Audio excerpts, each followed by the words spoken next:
সহর্ষ স্বাগত জানাচ্ছি শিকড় টিভি কানাডার বিশেষ আয়োজন বিশ্বকাপের শহর থেকে অনুষ্ঠানে। আপনারা জানেন খেলার শুরুর আগে থেকে আমরা এই আয়োজন শুরু করছি যাতে বিশ্বকাপের শেষ দিন পর্যন্ত আমরা ম্যাচের শুরু এবং শেষ নিয়ে কথা বলবার চেষ্টা করছি। আমাদের সাথে আজকে অতিথি হিসেবে রয়েছেন ডক্টর খন্দকার মাহমুদুল হক।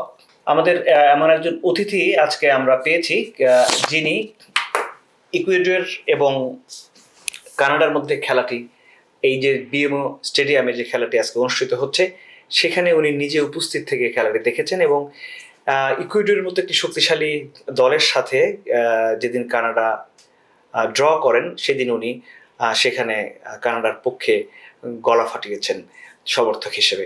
তো মাহমুদ ভাই, অসংখ্য ধন্যবাদ। ধন্যবাদ আপনাকে আমন্ত্রণ জানানোর জন্য। বিশ্বকাপের শহর থেকে আমাদের এই আয়োজন, যেটি বলছিলাম যে আপনি সম্ভবত বিএমও স্টেডিয়ামে ছিলেন এবং আপনার আরেকটি পরিচয় রয়েছে আমাদের যে বাংলাদেশ জাতীয় ফুটবল দল, সেই ফুটবল দলের আপনি মানে ফিজিও চিকিৎসক ছিলেন। তো আপনি খেলোয়াড়দেরকেও খুব কাছ থেকে দেখেছেন, শক্তিমত্তার জায়গা থেকে ও অন্য দেশের খেলোয়াড় এবং আমাদের শারীরিক সক্ষমতার জায়গাগুলো আপনারা খুব ভালো জানেন। সেইগুলো নিয়ে হয়তো আরেকদিন কথা বলবো। আজকে কানাডায় এবং বসনিয়া হার্জেগোভিনার যে খেলা, সেই খেলাটি সম্পর্কে আপনার পর্যবেক্ষণ কি বলে? সবাইকে স্বাগত আমরা বিশ্বকাপের শহর থেকে এই অনুষ্ঠানে। এবং কানাডা বিশ্বকাপ খেলছে, এটা আমাদের জন্য খুব গর্বের। একজন বাংলাদেশি কানাডিয়ান হিসাবে আমরা খুব আনন্দিত এবং খুবই এক্সাইটেড যে কি হতে যাচ্ছে। তো র্যাঙ্কিংয়ের দিকে অনেক সময় চিন্তা করলে হয় না। র্যাঙ্কিংয়ে কানাডা 30, বসনিয়া হার্জেগোভিনা 64। আজকে গ্রুপ বির ম্যাচ। তো এই ম্যাচটা নিয়ে তো আমরা কানাডিয়ানরা আমরা খুবই উচ্ছ্বসিত যে ভালো কিছু হবে। এবং কানাডার যে বর্তমান কোচ জেসি মার্স, তার যে খেলার ধরন বা তার যে চতুর এবং খুব দ্রুত এবং ক্ষিপ্র গতির খেলা আমরা ইকুয়েডর ম্যাচে দেখেছি। আমরা ইকুয়েডর ম্যাচে যখন গেলাম, আপনার কাছে জানতে চাইছি যে ইকুয়েডর ম্যাচে আপনি গেলেন এবং কি দেখলেন? মানে কানাডা তো, ইকুয়েডর তো আমরা অনেক আগে থেকে জানি তারা ভালো খেলে বিশ্বকাপের। আমি আসলে সত্যি কথা কি যে আমি একটু বোকাই হয়েছি। বোকা হচ্ছে, আগে ভাবতাম ওরা তো আইস হকি নিয়ে খুব মাতোয়ারা থাকে, বাস্কেটবল নিয়ে খুব মাতোয়ারা থাকে, বেসবল নিয়ে খুব মাতোয়ারা থাকে। ফুটবলও যে কানাডা এত জনপ্রিয় এটা আমি ওই দিন বিমো ফিল্ডে না গেলে বুঝতাম না। তো আমরাও বেশ কয়েকজন বাংলাদেশি কানাডিয়ান একসাথে আমরা গিয়েছিলাম এবং আমাদের ঢুকতেই লেগেছিল প্রায় 1 ঘন্টা 10 মিনিট। বিশাল দীর্ঘ লাইন এবং তার সিস্টেম। আজকে কি হতে যাচ্ছে? আজকেও তো এরকম অলরেডি আমরা এই অনুষ্ঠানটা যখন করছি আপনি দেখবেন যে ওই এলাকা টোটালি বন্ধ এবং শুধু মানুষ আর মানুষ, শুধু মানুষ হাঁটছে। কারণ এটা নির্দিষ্ট দূরত্বের পরে আপনি আর কোনো কিছু যাবে না, ওখান থেকে আপনাকে হেঁটেই বিমো ফিল্ড পর্যন্ত পৌঁছতে হবে। নিরাপত্তা বেষ্টনী পারবে এবং আশা করছি আজকে ভালো কিছু হবে, কানাডা জিতবে এই আশাটাই করতে পারি। কারণ তাদের একজন তারকা খেলোয়াড় আছে আলফান্সো ডেভিস এবং তার নেতৃত্বে এবং আরো কিছু ভালো ভালো, এই যে ফিফা র্যাঙ্কিং এ 30 নাম্বার, এটি কিন্তু অনেকে এইভাবে জানে না।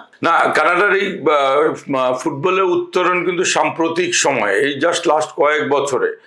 এবং এই তারা কোপা আমেরিকা, কনকাকাফ খেললো, কোপা খেললো, কোপাতে সেমিফাইনালিস্ট ছিল। হ্যাঁ, সেমিফাইনালিস্ট ছিল। তো এই কারণে তাদের মধ্যে জনপ্রিয়তা, কনফিডেন্স সবকিছু বেড়েছে। উজবেকিস্তানের সাথে কিন্তু 2-0 গোলে জিতেছে। হ্যাঁ, আয়ারল্যান্ডের মতো দলের সাথে ইউরোপীয় দল, দুটা ইউরোপীয় দল তো ড্র করেছে। তাদের তো ফুটবল ঐতিহ্য অনেক পুরান। উজবেকিস্তান এখন ভাগ হয়ে গেল, ধরতে হবে এটা রাশিয়ান টিমেরই একটা, বৃহত্তর সোভিয়েত রাশিয়ারই একটি অংশ। সুতরাং তাদের ফুটবল ঐতিহ্য, ফুটবল জেনেটিক্যালি সবাই মোটামুটি প্রতি পরিবারেই ফুটবলার পাওয়া যাবে। এখানে যেমন আইস হকি প্লেয়ার পাওয়া যাবে, বেসবল প্লেয়ার পাওয়া যাবে। কিন্তু কানাডা আসলেই দেখার মতো উন্নতি। আয়ারল্যান্ডের সাথে যে ড্র করলো সেটা সম্পর্কে যদি একটু বলেন। আয়ারল্যান্ডের সাথে ড্রটা আসলে এটা যথেষ্ট গতিময় খেলা ছিল। আমি পরে হাইলাইটসগুলো দেখেছি, যদিও আমার ওই দিনও মাঠে যাওয়ার কথা ছিল কিন্তু আমি যেতে পারি নাই। তো এখন ঘটনা হচ্ছে যে এই আয়ারল্যান্ডের সাথে তো আমরা ভাবছিলাম যে হেরে যায় এরকম একটা অবস্থা, কিন্তু খুবই দ্রুতগতির কাউন্টার প্রতিদ্বন্দ্বিতাপূর্ণ একটি খেলা কাউন্টার অ্যাটাকের মধ্যে যে খেলাটা হয়েছে, এবং কানাডা ফাইনালি ড্র করতে সমর্থ হয়েছে, এবং এটা কিন্তু কনফিডেন্স অনেক বাড়িয়ে দিয়েছে। এবং আজকে আমার কাছে মনে হয় বসনিয়া হার্জেগোভিনা যদিও 64, কিন্তু তারা যে লাস্ট প্লে অফে জিতেছে, তো এটা কিন্তু ইম্পর্টেন্ট একটা বিষয়। সুতরাং তাদেরকেও ছোট করে দেখার বিষয় নয়, কারণ ও তো ইউরোপিয়ান ধাঁচেরই ফুটবল খেলবে, ইউরোপ থেকে উঠে আসা দল।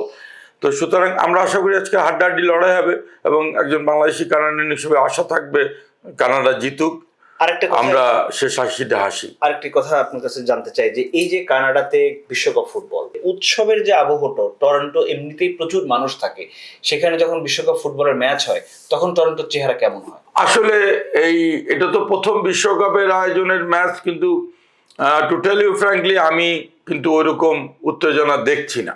হয়তোবা আমরা যারা ফুটবলকে ভালোবাসি, যারা সাউথ এশিয়ান পিপল বা আফ্রিকান অরিজিন পিপল, তারা ফুটবলের প্রতি অনেক অনুরক্ত, তারা এক্সাইটেড ফিল করছে, তারা প্ল্যান করছে, বারে বসবে, স্পোর্টস বারে যাবে, ওখানে একসাথে কফি খাবে, আড্ডা দিবে, খাবার খাবে, ফুটবল খেলা দেখবে। এবং এইটা এক ধরনের উত্তেজনা আছে, কিন্তু শহরময়। এবং আমাদের ইভেন আমি উদাহরণ দিতে পারি, বাংলাদেশ একটা ছোট্ট দেশ, আপনি দেখবেন যে কোনো একটা ইন্টারন্যাশনাল ইভেন্ট হলে ঢাকা শহর হোক, চিটং শহর হোক, এখানে কিন্তু মানুষ বুঝে যায় যে সামথিং ইজ হ্যাপেনিং। সেখানে মানুষও তো প্রচুর, কিন্তু এখানে কিন্তু ওই কিছু দেখবেন না।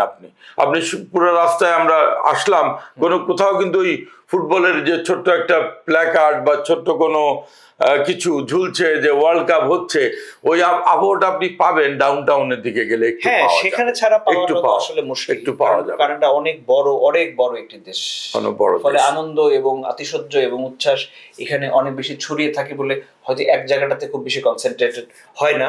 অবশ্যই ডাউন টাউনের চেহারা ভিন্ন। অনেক ধন্যবাদ, আমরা শেষ করি অনুষ্ঠান। দর্শক, বিশ্বকাপের শহর থেকে এতক্ষণ সাথে থাকার জন্য আপনাদেরকে ধন্যবাদ জানাচ্ছি। শিকড় টিভি কানাডার সাথেই থাকুন।